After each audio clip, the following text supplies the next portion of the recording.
Hello students, आज का ये वीडियो रिगार्डिंग इम्पोर्टेंट थिंग्स आपको बताने के लिए कि लेवल 2 के लिए जो आपको याद रखना जरूरी है।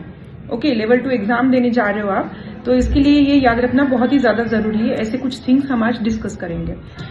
सबसे पहले थिंग तो 9th स्टैंडर्ड के लिए 10 मिनट्स दिए जाते हैं for the experiment. Like complete experiment आपको परफॉर्म करके नोट डाउन करने के लिए 10 मिनट्स दिएंगे। सो ये 10 minutes management funda is very important. How? Firstly आपको हाफ मिनट और 1 minute we can say complete experiment reading के लिए देना है।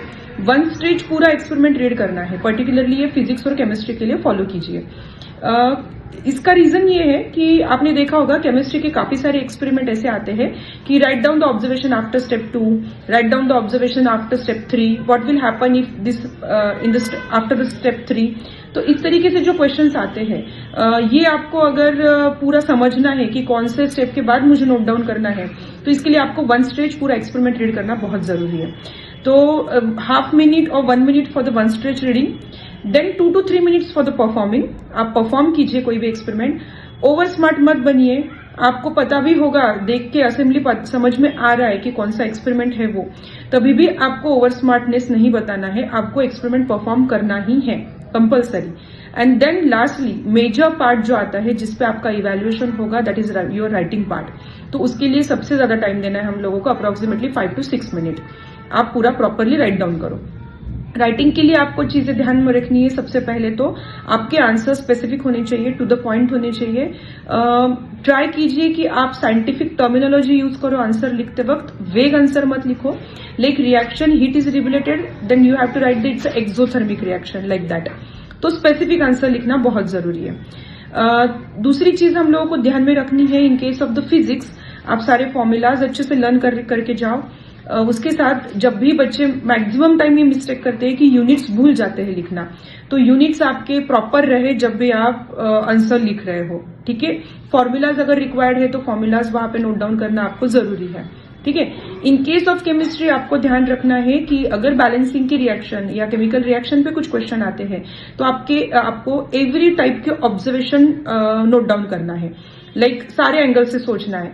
According to the heat revolve हो रही, यानी टेम्परेचर रिलीज हो, टेम्परेचर हायर है या लोअर है, उसके बाद कलर चेंज हो रहा है क्या, मतलब एवरी एस्पेक्ट से आपको वो अच्छे से ऑब्जर्व करनी है वो रिएक्शन।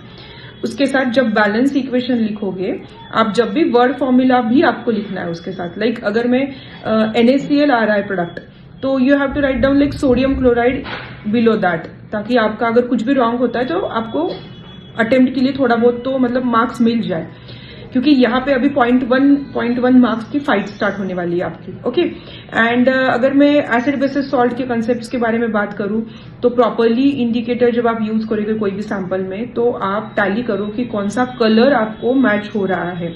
आपको जो भी पीएच टिप दी जाएगी या यूनिवर्सल इंडिकेटर दिए जाएंगे, ठीक है, ये आपको अच्छे से टैली करना है। अगर बायोलॉजी सेक्शन में हम लोग जाते हैं, तो बायोलॉजी सेक्शन में जैसे आपको पता है कि 10 क्वेश्चंस आपके 10 स्पॉट्स जैसे अरेंज होते हैं और एवरी स्पॉट पे आपको 1 मिनट दिया जाता है। इस तरीके से 10 मिनट डिवाइड किए जाते हैं। तो आपको बायोलॉजी का स्पेसिमन प्रॉपरली ऑब्जर्व करना है।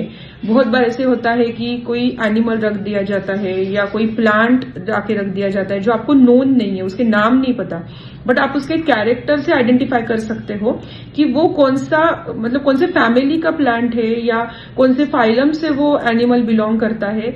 तो आपको उस तरीके से ऑब्जर्वेशन करना जरूरी है, ताकि अगर टू द पॉइंट आपको नेम याद ना आए तो बट कैरेक्टर से आप वो कहीं तो पहुंच पाओ। ठीक है, तो इस तरीके से आपके ऑब्जर्वेशन स्किल आपको अच्छे से रखनी है।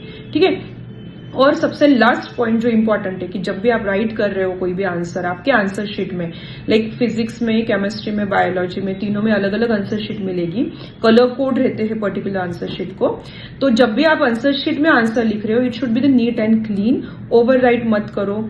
अगर आपका कुछ रॉन्ग हो भी जाता है तो जस्ट वो वर्ड को 1 लाइन से कट करना है वो वर्ड को, और आगे कंटिन्यू करना है। ठीक है, अगर केमिस्ट्री में आपको ऑब्जर्वेशन टेबल दिया गया है नोट डाउन करने के लिए, तो you have to draw the observation table properly, उसके हेडिंग के साथ प्रॉपर ड्रॉ करो, ताकि आपके अच्छे से दिखे वो आंसर शीट। ओके, और एग्जामिनर को समझ में आए आप क्या लिख रहे हो।